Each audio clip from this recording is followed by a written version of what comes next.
আসসালামু আলাইকুম। দেশ বিদেশের সর্বশেষ স্পোর্টস আপডেট নিয়ে বিয়ন্ড বর্ডার স্পোর্টসের নিয়মিত আয়োজন sports bulletin powered by Sakurazaka Japanese language and cultural centre. আর এই স্পোর্টস আপডেট নিয়ে আপনাদের সাথে আছি আমি সুমাইয়া জাহান সামান্থা। চলুন দেখে নেই আজকের স্পোর্টস আপডেট। সাফ অনূর্ধ্ব-20 নারী চ্যাম্পিয়নশিপে নেপালকে 4-0 ব্যবধানে হারিয়ে অপরাজিত চ্যাম্পিয়ন হয়েছে বাংলাদেশ। এদিন নিষেধাজ্ঞা কাটিয়ে 3 ম্যাচ পর ফিরেই হ্যাট্রিক সহ একাই 4 গোল করেন সাগরিকা। 5 ম্যাচে পূর্ণ 18 পয়েন্ট নিয়ে শিরোপা জিতে নিল বাংলাদেশ অনূর্ধ্ব-20 নারী দল।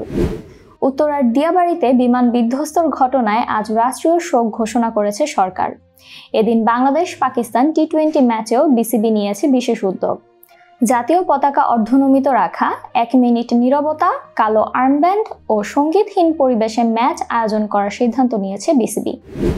উত্তরার দিয়াবাড়িতে মাইলস্টোন স্কুল অ্যান্ড কলেজে বিমান বাহিনীর একটি প্রশিক্ষণ বিমান বিধ্বস্ত হওয়ার পর থেকে গোটা দেশ এক গভীর বিষাদের আবরণে ঢেকে গেছে। এই বেদনাদায়ক ঘটনার প্রতিক্রিয়া দেখা গেছে দেশের ক্রিকেট অঙ্গনেও। জাতীয় দলের অনেক ক্রিকেটারই তাদের ভেরিফাইড সামাজিক যোগাযোগ মাধ্যমে জানিয়েছেন শোক ও সমবেদনা। আন্তর্জাতিক দাবা দিবস উপলক্ষে অনুষ্ঠিত সেইলর চেকমেন্ট নারায়ণগঞ্জ 2025 টুর্নামেন্টে অনূর্ধ্ব-18 বিভাগে রায়ান রশিদ মুগ্ধ, অনূর্ধ্ব-14 বিভাগে সাফায়েত কিবরিয়া আজান ও অনূর্ধ্ব-10 বিভাগে মোহাম্মদ মাবরুর রাদ চ্যাম্পিয়ন হয়।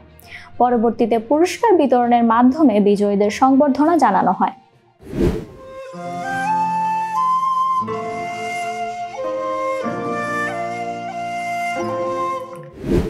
কিংসের সহকারী কোচ এস.এম. আসিফুজ্জামান হলেন পুলিশ ফুটবল ক্লাবের প্রধান কোচ।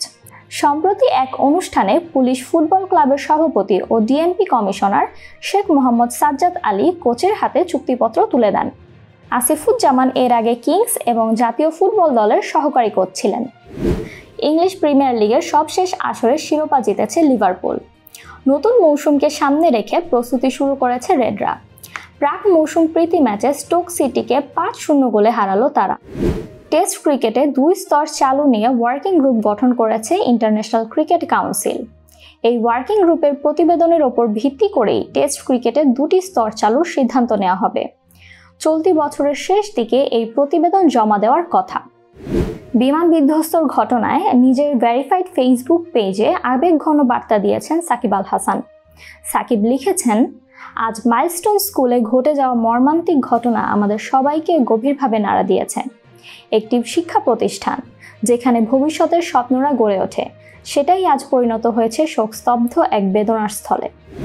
ইংল্যান্ড নারী ফুটবল দলের ডিফেন্ডার জেস কার্টার ইউরো 2025 চলাকালীন অনলাইনে বর্ণবাদমূলক আক্রমণের শিকার হওয়ায় সামাজিক যোগাযোগ মাধ্যম থেকে বিরতি নিয়েছেন। ব্রিটিশ প্রধানমন্ত্রী ও উয়েফা কার্টারকে সমর্থন করে এর তীব্র নিন্দা জানিয়েছেন। ঢাকায় হতে যাওয়া এশিয়ান ক্রিকেট কাউন্সিলের বার্ষিক সাধারণ সভা নিয়ে আপত্তি জানিয়েছিল ভারতীয় ক্রিকেট কন্ট্রোল বোর্ড। সভার ভেন্যু পরিবর্তনের দাবি জানিয়েছিল বিসিসিআই। তবে এসিসি সভাপতি ও পাকিস্তান ক্রিকেট বোর্ডের সভাপতি মোহসিন নাকভি ঢাকায় সভা করা নিয়ে এখনও অনড়। তাদের এমন সিদ্ধান্তে বিপাকে পড়েছে বিসিবি। এই ছিল আমার হাতে থাকা সর্বশেষ স্পোর্টস আপডেট। পরবর্তী স্পোর্টস আপডেট দেখার আমন্ত্রণ জানিয়ে বিদায় নিচ্ছি আমি সুমাইয়া জাহান সামান্থা।